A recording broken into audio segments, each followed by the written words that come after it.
What's on, ladies and gentlemen? My name's Ross, I like games, and today we've got a new Marvel Champions Hero Pack to have a little bit of a look at. Psylocke has gone and been revealed, and look, we knew that we were going to be getting a bunch of X-Force. Psylocke is X-Force. Hey, look how that worked out. So starting off with Betsy Braddock, then we've got a recovery of 3, hand size of 6, hit points of 10, all fairly standard. And we've got Psionic Manifestation. As a setup, you put your 2 Psi Energy upgrades into play, Psi Knife side face up. And then as an action, you can exhaust a Psi Energy upgrade and shuffle a Psionic card from your discard pile into your deck. Now, I believe what they've got here are 2 identical cards with Psi Knife on one side and Psi Katana on the other, which is very cool. Psi Knife is a permanent upgrade that gives you +1 thwart, and as a hero resource, you can exhaust Psi Knife to generate an any type resource, and you may flip this card. Because then it becomes Psi Katana, a permanent card, gives you +1 attack rather than thwart, and your attacks gain piercing. And as a hero resource, you can exhaust Psi Katana to generate a physical resource, and you may flip the card back to Psi Knife. So you get an extra attack or thwart as you like, and you can generate a science resource or a physical resource. I think I said any type a minute ago, it's clearly science. Sorry about that. And they're not actually science resources, to be fair, they're mental. Science resource sounds better, and I think I'm going to stick with that one if it's alright with you lovely ladies and gentlemen. So then we move over to Psylocke. We've got 1 thwart, 1 attack, 2 defense, hit points of 10, hand size of 4. Now, the stats here are actually not very good. Hand size of 4 is low, and the standard, the average is 222. That's generally what happens. So here, it's a bit weird, because you can have 222 if you've got 1 Psi Katana and 1 Psi Knife, or you can have 3 thwart if both your Psi upgrades are knife, or you can have 3 attack if both your Psi upgrades are katana. So the hand size is low, and your skills are awkward, your basic skills, or basic powers. However, you can end up with 3 thwart or 3 attack, either which is actually pretty good. We've also got an interrupt here. When you use one of Psylocke's basic powers, that is thwart, attack, or defend, you can flip a Psi Energy upgrade. So as you're attacking or thwarting or defending, you can flip to get what it is you need from one of your upgrades. And this is going to be one of the challenges of playing Psylocke, is just trying to make sure that you've got your Psi upgrades on the right side, so that you're either doing enough damage or enough thwarting, depending on what it is you're going for. Now, we've seen a bunch of other signature cards here. We've got Flurry of Blades, deal 2 damage to an enemy for 3 cost. And for each Psi Knife you control, choose an enemy and confuse it. For each Psi Katana you control, choose an enemy and deal 2 damage to it. So it's not just your attacking and thwarting that are going to depend on your Psi upgrades, but also a bunch of your cards. So it's not just whether you want to attack or thwart that's going to determine what you want to do with your Psi upgrades, but it's also the cards in your hand. Mental Detection is a 2-cost event with a hero action thwart. Remove 1 threat from a scheme, and for each Psi Knife you control, remove 2 additional threat from that scheme. For each Psi Katana you control, draw a card. So nice draw power or really good thwart. Psionic Redirect is a hero interrupt defense 2 cost. When you would take any amount of damage from an enemy attack, prevent 2. Yay! For each Psi Katana you control, prevent an additional 2. That's up to 6. That's amazing. But for each Psi Knife you control, confuse that enemy. Remember, sometimes you need to put 2 confusion on there to actually confuse them, so being able to do it twice could be a good thing. Angel is a 3-cost, 3 health ally, 1 thwart, 2 attack, taking 1 consequential damage for each. So clearly you want to be attacking, not thwarting. But there is a response after you play Angel from your hand. Ready your identity. Gives you an extra attack or thwart or whatever. That's good, ladies and gentlemen. That's very good. And Weapons Training is a 2-cost upgrade to give Psylocke Retaliate 1. So you deal damage when damage is done to you.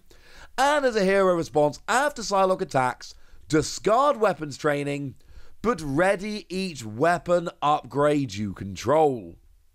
Which sounds kind of good, because remember, both your Psi upgrades are weapon upgrades, and you exhaust them to generate resources. So here, essentially, you can discard this to give yourself an extra 2 resources. That sounds pretty gosh darn good. And any other weapon upgrades you might have there as well. Although there's no more, I'm afraid, to show you in this video. Now, out of the box, Psylocke comes as Justice, and we can look at the interesting Captain Britain.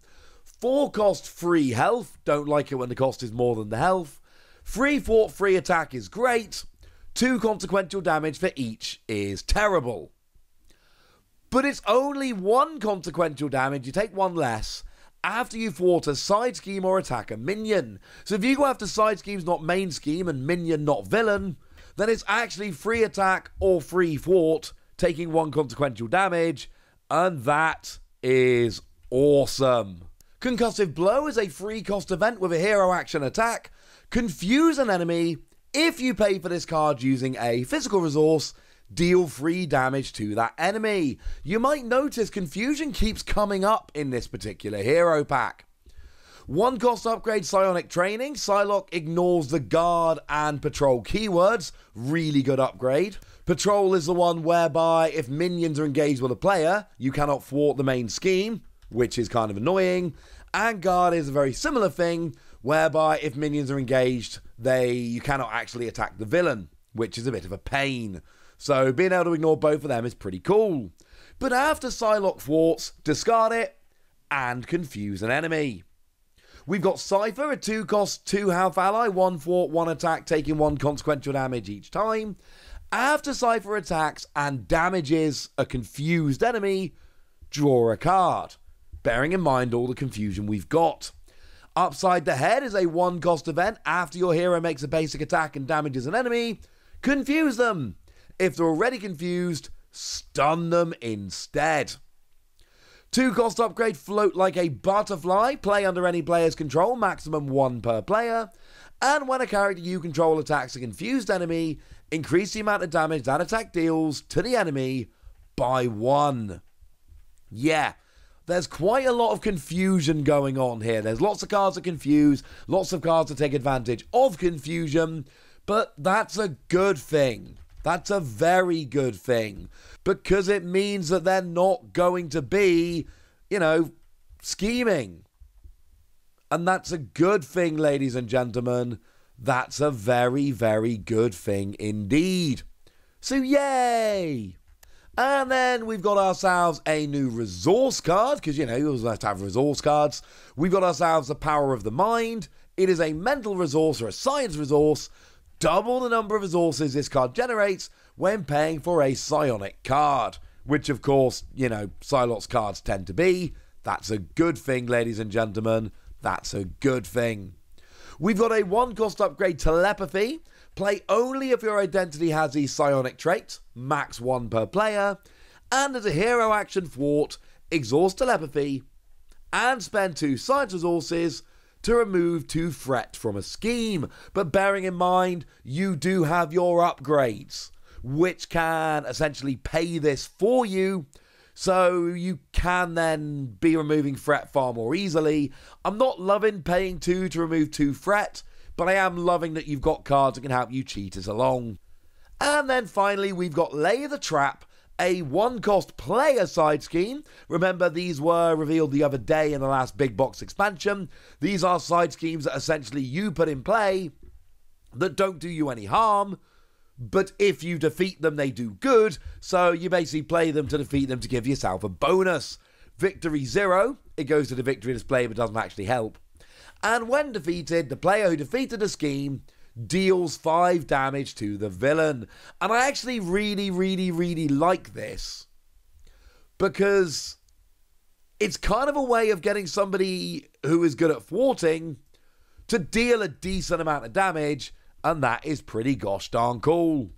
Now, we do actually kind of have a release date for this. It's coming out in September.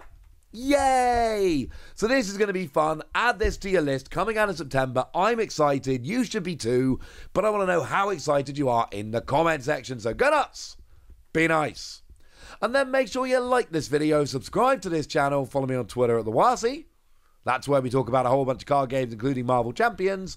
And please do consider checking out patreon.com/PTCG Radio, where you can support the channel, get some bonus podcasts, join a Discord, all kinds of fun things. But by far the most important thing, as always, look after yourselves till next time, would ya? Thank you very much for watching. My name's Ross, and you've been watching Wossy Plays.